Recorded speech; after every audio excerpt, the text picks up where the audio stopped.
नाशिक लोकसभा निवडणुकीमध्ये महायुतीकडनं उमेदवारी मिळावी यासाठी इच्छुकांची भाऊगर्दी आपल्याला बघायला मिळते।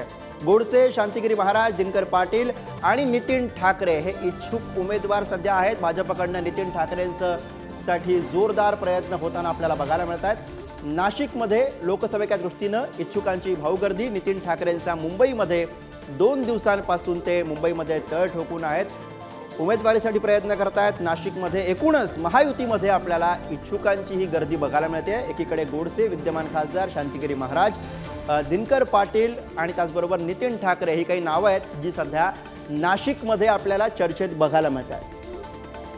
किरण टाजणे आपले प्रतिनिधी सध्या थेट नाशिकमधनं आपल्यासोबत आहेत। किरण, नाशिकच्या लोकसभेसाठी एकूणच महायुतीमध्ये आपल्याला इच्छुकांची भाऊगर्दी बघायला मिळते।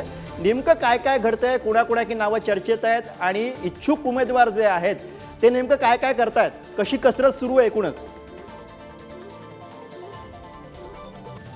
गुरु, अगदी खरं आहे की तिकीट मिळण्यासाठीचा जो काही प्रयत्न करायचा असतो तो सर्वतोपरी प्रयत्न करताना हे सगळे उमेदवार आपल्याला बघायला मिळत आहे। मग त्यामध्ये विद्यमान खासदार असू द्या किंवा इच्छुक उमेदवार असू द्या, या सगळ्यांचीच आता सध्याच्या घडीला जोरदार फिल्डिंग बघायला मिळते।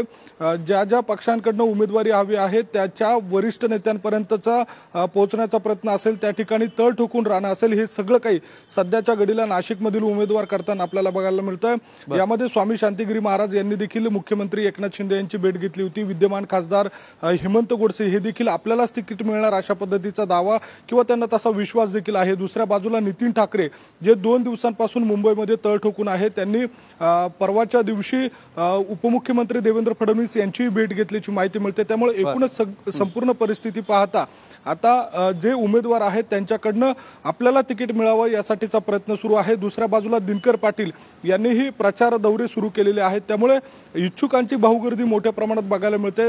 या सगळ्या भाऊगर्दीमध्ये नेमकी उमेदवारीची माळ कुणाच्या गळ्यात पडते यामध्ये उत्सुकता आता लागलेली आहे आणि नाशिककरांचं देखील लक्ष याकडे बरोबर आहे।